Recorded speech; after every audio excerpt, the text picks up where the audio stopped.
In August, Durham Region saw home prices increase by 2%, and most of the GTA had similar increases as well. So for this video, we'll take a look at what changes we saw that caused prices to increase for the first time since February, and whether it's likely we'll see prices increase or decrease moving forward. My name is Jessie McLellan, and I'm a real estate agent here in Oshawa, Ontario.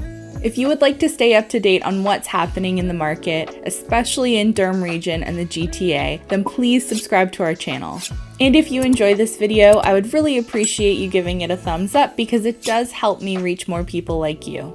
So how did the August numbers compare to July? Although Durham Region saw a 2% increase in the average sale price from roughly $901,000 to $920,000 as the average sale price, Whitby condo apartments, condo townhomes, and freehold townhomes all saw decreases this month. Now, the average sale price for Oshawa condos went up significantly, but when you delve a little bit deeper into those sales, even though the number of sales were similar, there were a lot more higher end units that sold in August than sold in July. But sales that happened in the same buildings for similar units stayed very similar from July to August. Clarington saw a big jump in average sale price, especially in detached homes. The average price for a detached home shot up to $1,017,000 in August from about $908,000 in July. Now, they did have a similar number of sales, but in August, there were 5 sales that were well over $2 million, bringing the average up. And in July, they really only had one that was just over $2 million.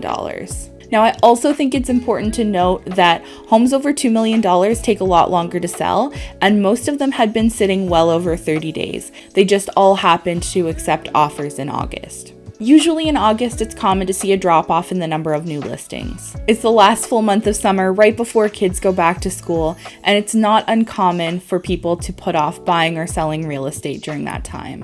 So instead of seeing a decline in the number of sales and the number of listings that we normally see happen in August, this year, August is actually the first month since March that we've seen an increase in the number of sales. However, new listings were down, active listings were down, and sale prices were up.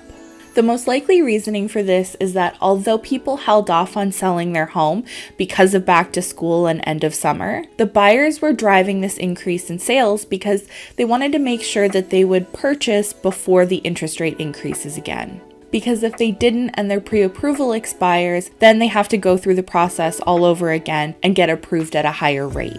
Add a decrease in supply and an increase in demand, and you get another increase in prices. Having said that, do I think it's likely that we see prices increase again moving forward? No, not at least for the month of September.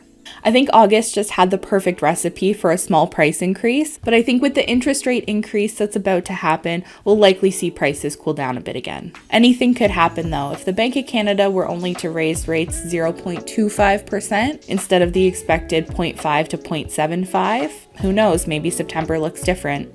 But that can go the other way as well, and it seems like the Bank of Canada is committed to fighting inflation, and the result of that is going to be higher interest rates and a cooling housing market. I also think this increase in price in August, although small, still indicates a larger issue, which is the lack of overall supply, even though it might not feel that way now. The small decrease in the number of new listings and active listings, paired with an increase in the number of sales, led prices to rise again, even with the higher interest rates. Ultimately, in order to increase the affordability of housing long term, I think it's really going to come down to building more homes and being able to satisfy the demand. Or as interest rates were to start coming down again in the future, prices would just go back up. I don't have a crystal ball, and this is just my opinion, only time will tell, but I would love to hear your thoughts, so leave me a comment below. If you have any questions about the market or need some help navigating it, whether it's buying, selling, or you just want to chat, use the link in the description and you can book a call with me. I'm always happy to answer any questions you may have. I know it was short, but I hope you found this video helpful. Thank you so much for watching. I'll see you in the next one. Bye!